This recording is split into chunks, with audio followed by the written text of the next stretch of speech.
سيدنا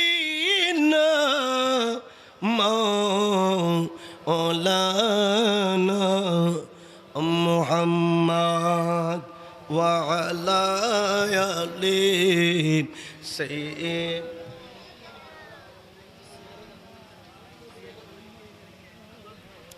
اللهم صل على سيدنا مولانا وعلى آل سيدنا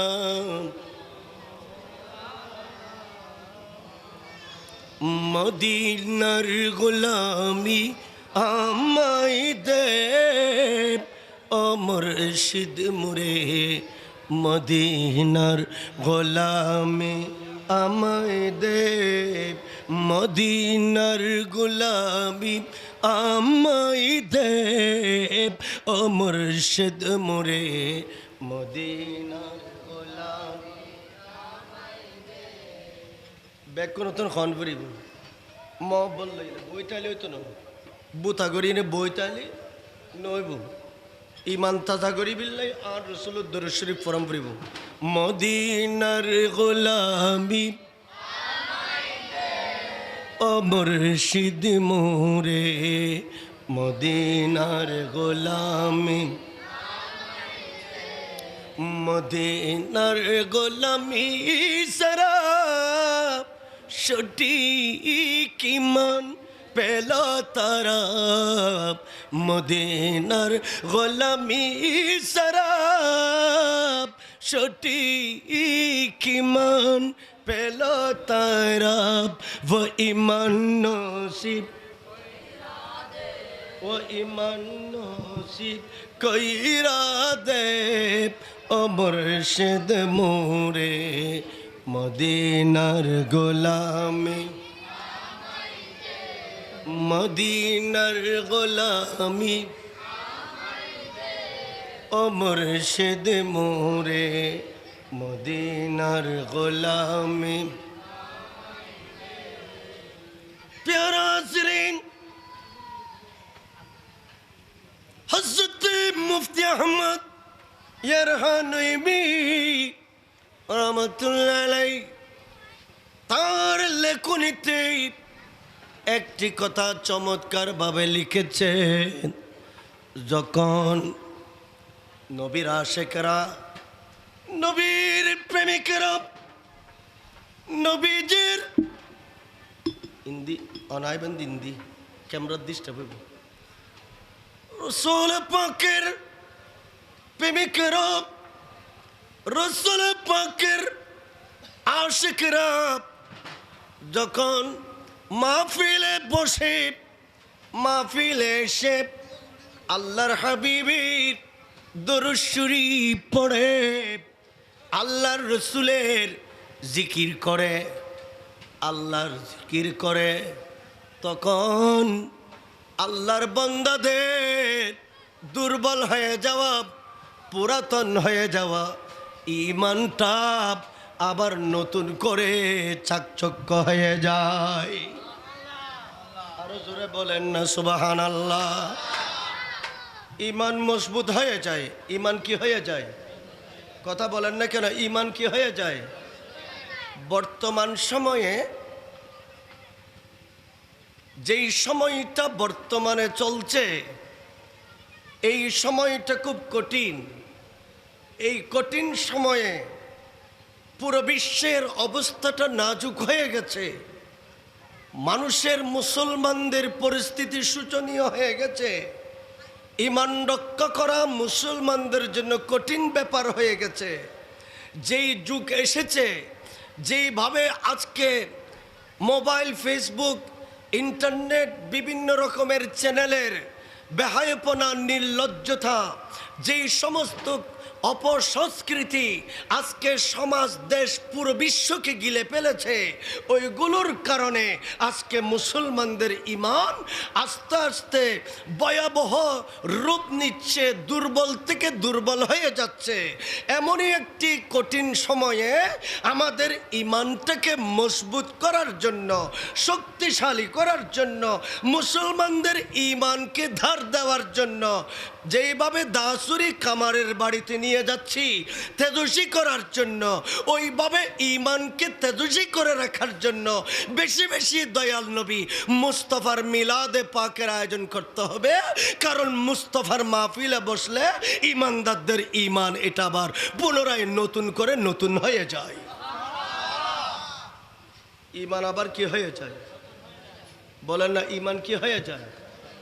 নতুন হয়ে যায়। আল্লাহর রসুলের আলোচনার ভিতরে একটা মজা আছে। রসুল পাকের আলোচনার ভিতরে একটা কি আছে? মাছ মাংস যেভাবে খাওয়ার সময় খেলে ওইখানে একটা স্বাদ পাওয়া যায়, একটা মজা আছে, পেট ভরে যায়। আল্লাহর রসুলের মুস্তাফার মিলাদের ভিতরেও একটা ওই রকমের কি আছে? আধ্যাত্মিক মজা আছে, রুহানি খোরাক বলে। যত শুনে তত আশেকদের মজা লাগে, স্বাদ লাগে। এই রকমের আজীবন শুনলেও তারপরও কিন্তু স্বাদ মিটে না। মুস্তাফার মিলাদ এটা আজীবন এদের নেশা হয়ে যায়। ঠিক কিনা বলেন না? আরো জোরে বলেন ঠিক কিনা? তো আজকে সাহেবে দাওয়াত মুস্তাফার মিলাদের নেশাই পড়েছে, মুস্তাফার প্রেমে পড়েছে, কষ্ট করে এই ইমানি বাগানটা সাজিয়েছে, মাহফিল সাজিয়েছে। কিন্তু সাজিয়েছেন উনি ব্যবস্থা করেছেন। কিন্তু মুস্তাফা হাদিসে পাকে বলেছেন, আলাইকুম বিমাজালিসাতিল উলামা, আলাইকুম বিমাজালিসাতিল উলামা ইস্তামাই কালামিল হুকামা। আমি নবী মুস্তাফা, উম্মত রে তুমি তো ধর্ম ভুলে গেছো। উম্মত তোমার ধর্মের কোনো নীতি তোমার কাছে জানা নাই। উম্মত তোমার সমস্ত জিন্দেগিকে অপসংস্কৃতি গিলে ফেলেছে। তুমি মুসলমানের সমাজে বসবাস করো, কিন্তু তোমার সমস্ত অবয়ব সব ইহুদি নাসারাদের কৃষ্টি কালচার, তোমার সমাজকে ওনারা গিলে ফেলেছে। ইহুদি কৃষ্টি কালচারে জর্জরিত হয়ে গেছে মুসলমানদের সমাজ, মুসলমানদের বিশ্ব, মুসলমানদের দেশ।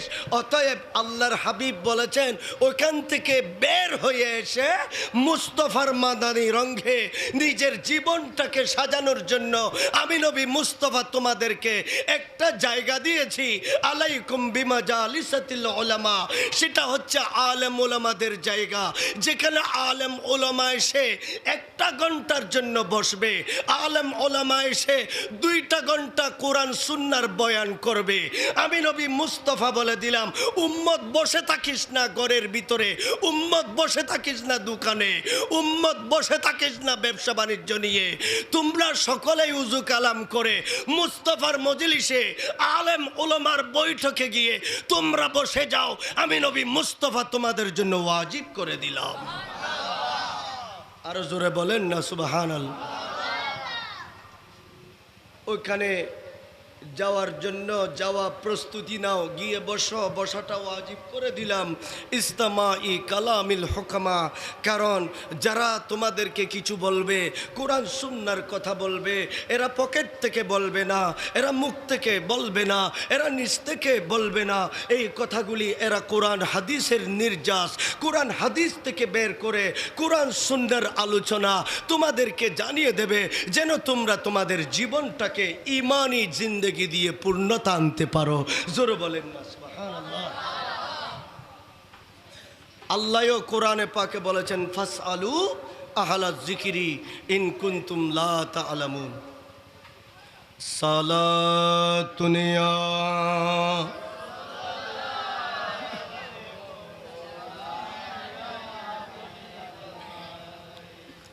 हर के मुस्तफा सामने बहा বাড়ি বাড়ি দেরি গোশায়দা মানে তো সালা দুনিয়া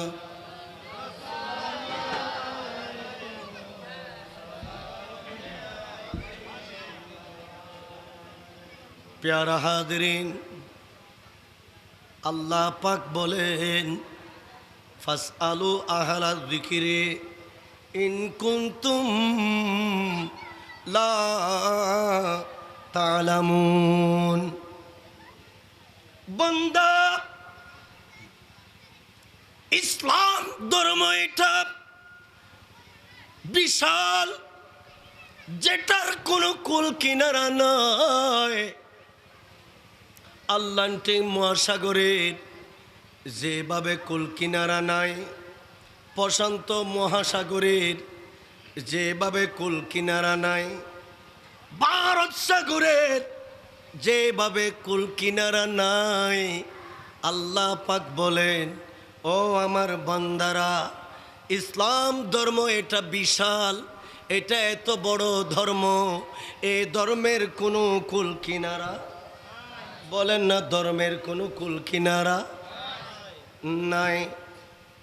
এই ধর্মের আলোচনা যদি কিয়ামত পর্যন্ত চলে, এই ধর্মের আলোচনা যদি কিয়ামত পর্যন্ত চলে, এই ধর্মের আলোচনা করেছে সৈয়দনা সিদ্দিক আকবর, এই ধর্মের আলোচনা করেছে সৈয়দনা ফারুক আজম, এই ধর্মের আলোচনা করেছে লক্ষ লক্ষ সাহাবায়ে কেরাম, সালফে সালেহিন, ওলি আল্লাহরা, গৌস সামদানি, আব্দুল কাদের জিলানী রাদিয়াল্লাহু তাআলা, খাজা গরিব নওয়াজ, এইভাবে সারা বিশ্বের পীর আউলিয়ারা এই ধর্মের আলোচনা করেছেন।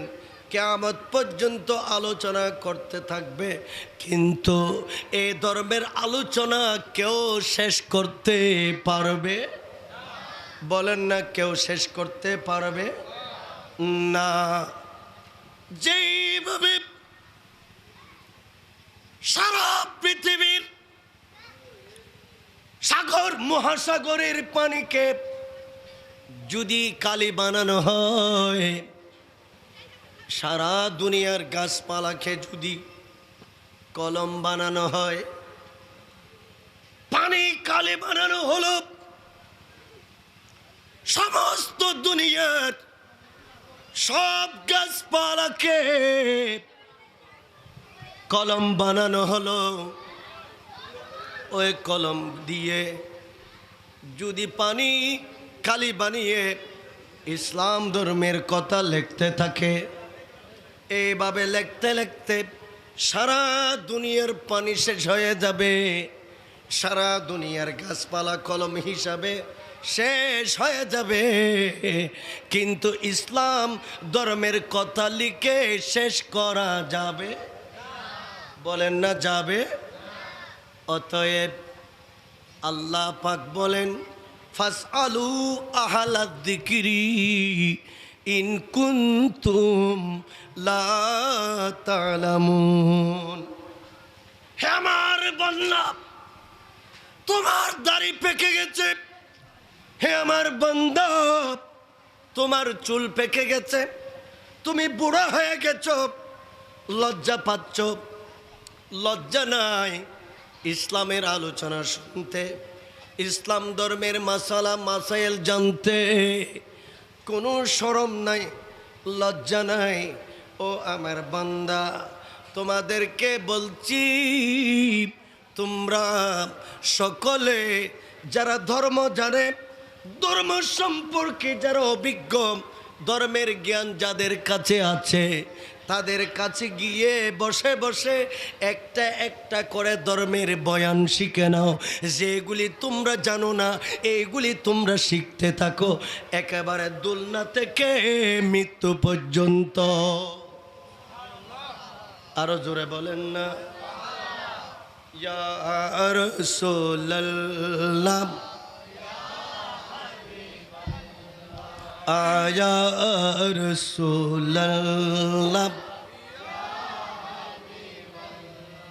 আমারি মতের নেদানু কালে আমারি মতের নেদানু কালে আসেও নবীতি আমার সে জরে দিয় গদিকা আপন করিয়া ইয়া রাসূলুল্লাহ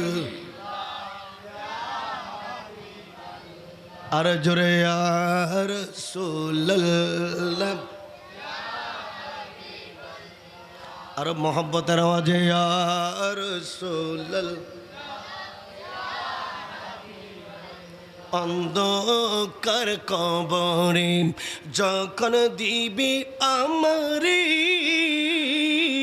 অন্ধকার কবরে যখন দিবি অন্ধকার কবরে যখন দিবি আমারে আসে নবীজি আমারে কবরে করিব সালাম কদম বুঝিয়া ইয়া রাসূলুল্লাহ আর জোরে ইয়া রাসূলুল্লাহ আর জোরে ইয়া রাসূলুল্লাহ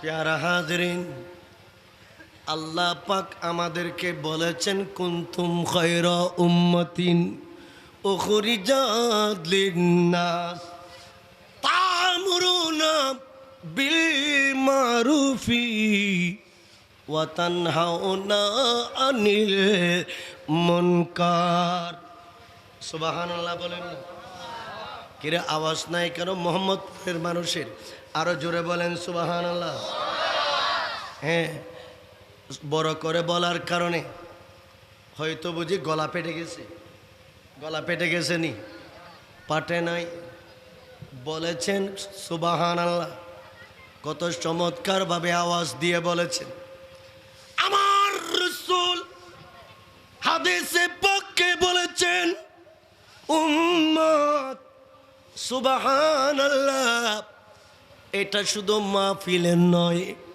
উম্মত রে গড়ে যখন ঘুম যেতে যাবে সুবহানাল্লাহর আওয়াজ দিয়ে ঘুম যাইও উম্মত যখন দোকানে বসবে সময় পেলে সুবহানাল্লাহ জিকির করিও উম্মত মসজিদে একা একা বসে থাকলে সুবহানাল্লাহর আওয়াজ দিও কেন জানেন আমার নবী বলেন সকিলাতানে ফিল মিজান হাবিবাতানে ইলার রহমান সুবহানাল্লাহ আরো মহব্বতে বলেন আমার রাসূল বলেন উম্মত রে আমি নবী তোমাদেরকে দুইটা শব্দ দিয়ে গেলাম এই দুইটা শব্দ পবিত্র কালামুল্লাহ শরীফে আছে এই দুইটা শব্দ হাদিসে মুবারাকায় আছে ও উম্মতের মেয়ে উম্মতের পুরুষ ছেলে মেয়ে মহিলা পুরুষ যারা আছো তোমরা এই দুইটা শব্দের জিকির করবা এই দুইটা শব্দের তস্করা করবা এই দুইটা শব্দ বেশি বেশি তোমরা তেলাওয়াত করবা কারণ কি আমার রাসূল বলেন যেদিন কিয়ামত হয়ে যাবে কিয়ামতের ময়দানে ওখানে একটা সওয়াবের জন্য বেজে যাব মা একটা সওয়াব দেবে না বাবা একটা সওয়াব দেবে না পাড়াপড়শি একটা সওয়াব দেবে না সারা দুনিয়ার কোনো মানুষ কোনো মুসলমান আপনাকে একটা সওয়াব দেবে না আমার দয়াল নবী মুস্তাফা বলেন উম্মত রে একটা গুনার কারণে তোমার জাহান্নাম অবধারিত হয়ে যাবে শুধু একটা গুনাহ বেশি এটার কারণে তোমাকে জাহান্নামে দেওয়া হবে এমনই মুহূর্তে উম্মত আমি রাসূল বরদাস্ত করতে পারবো না আমার উম্মত একটা গুনার কারণে কিভাবে জাহান্নামে যাবে। বাবা দিল না সওয়াব, মা দিল না সওয়াব, পাড়াপড়শি দিল না সওয়াব, সারা দুনিয়ার কোনো মুসলমান দিল না সওয়াব। আমি রাসূল খোদার কসম করে বলছি উম্মত তোমার সওয়াবের পাল্লায় আমি নবী মুস্তাফা চলে যাব এবং দুইটা শব্দ তোমার মিজানের পাল্লায় তুলে দেব।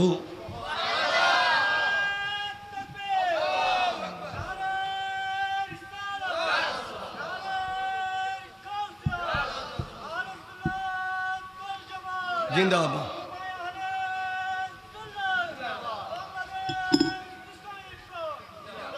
আল্লাহুম্মা সাল্লি আলা মাওলানা ওয়া আলা আলি সাইয়্যিদিনা।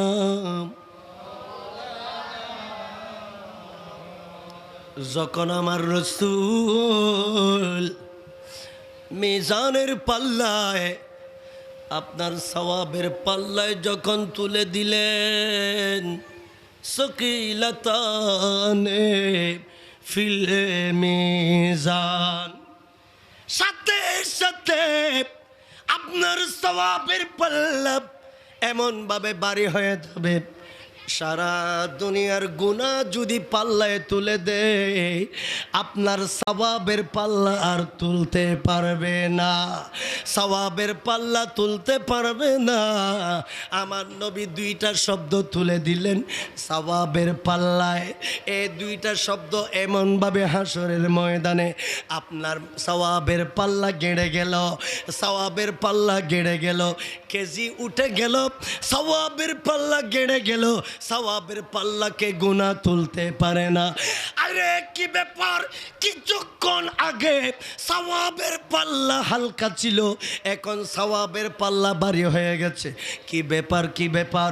আরে আমার দয়াল নবী মুস্তাফা বলেন উম্মত একটা মাত্র ব্যাপার, আমি নবী দুইটা শব্দ তার সওয়াবের পাল্লায় তুলে দিলাম। কয়টা শব্দ? বুখারী শরীফের লাস্ট পৃষ্ঠায় এই হাদিসে পাকটা আছে।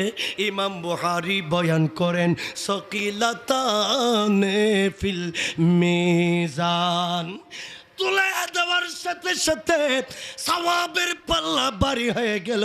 হাবিবাতান ইলার রহমান, আমার রাসূল বলেন এই দুইটা শব্দকে আল্লাহ বেশি বেশি মহব্বত করে, আল্লাহ বেশি বেশি ভালোবাসে। এই দুইটা শব্দ যারা তেলাওয়াত করে তাদেরকেও ভালোবাসে, তাদের জীবনের গুনাহ মাফ করে দেয়। এই দুইটা শব্দ বেশি দামি, এই দুইটা শব্দ বেশি দামি, ইজ্জত মণ্ডিত, মর্যাদা মণ্ডিত। এই দুইটা শব্দ গলা দিয়ে তেলাওয়াত করে গলা পাটিয়ে ফেললেও লাভ আছে, কল্যাণ আছে। কিয়ামতের মাঠে আমার আপনার সওয়াবের পাল্লা ভারী হয়ে যাবে। আর এই দুইটা শব্দ কি? এই দুইটা শব্দ একটা হচ্ছে সুবহানাল্লাহ, আরেকটা হচ্ছে আলহামদুলিল্লাহ।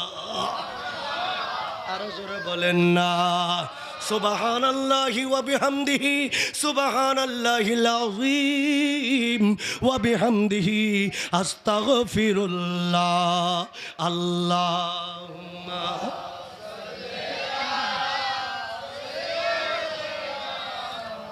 মাওলানা ওয়া আলা আলি সাইয়্যিদিনা আল্লাহুম্মা সাইয়্যিদিনা মাওলানা মুহাম্মদ ওয়া আলা আলি সাইয়্যিদিনা। जिसका कोई सानी नहीं वो नबी हमारा है, जिसका कोई वो नबी हमारा है, मुस्तफ़ा की अज़मत का, मुस्तफ़ा की हद है ना किनारा है, जिसका कोई सानी नहीं, जिसका कोई सानी नहीं, वो नबी हमारा है। मुस्तफ़ा के अज़मत का, मुस्तफ़ा के हद है ना किनारा है। सलातुन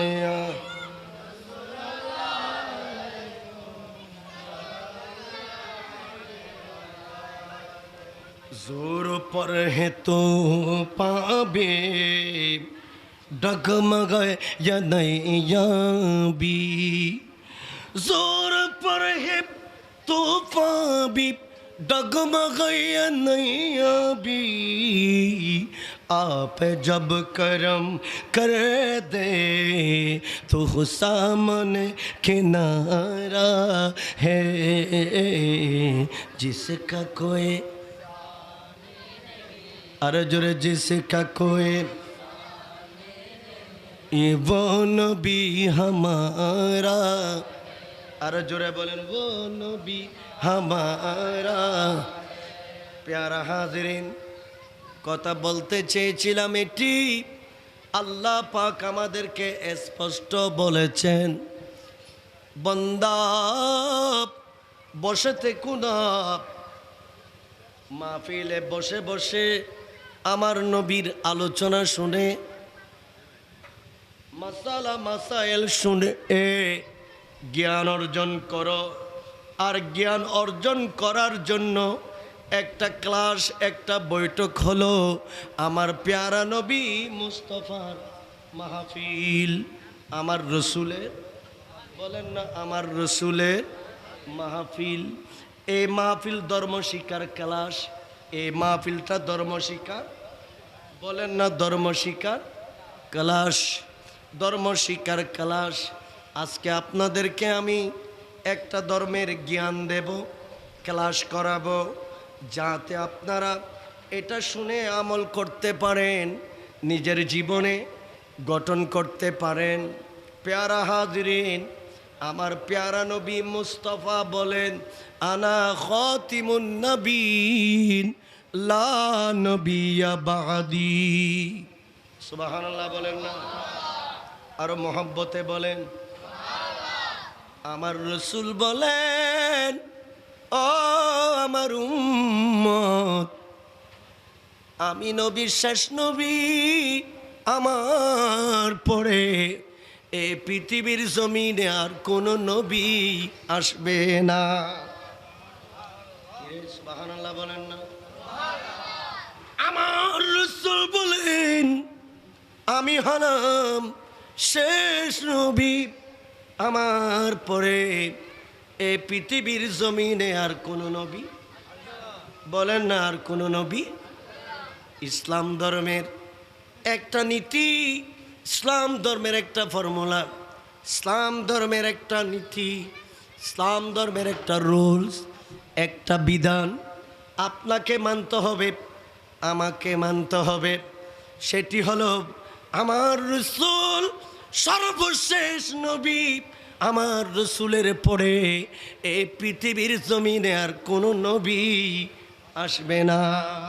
নবী আসবে যদি মুসলমান হয়ে, যদি মুসলমান হয়ে মুসলমানের সমাজে বসবাস করে, দাড়ি রেখে মাথায় টুপি দিয়ে জুব্বা পরে আলেম সেজে কেউ যদি বলে যে আল্লাহর রসুল শেষ নবী, ঠিক আছে, কিন্তু নবীর পরে আরো নবী আসতে পারে, নাউজুবিল্লাহ বলবেন না?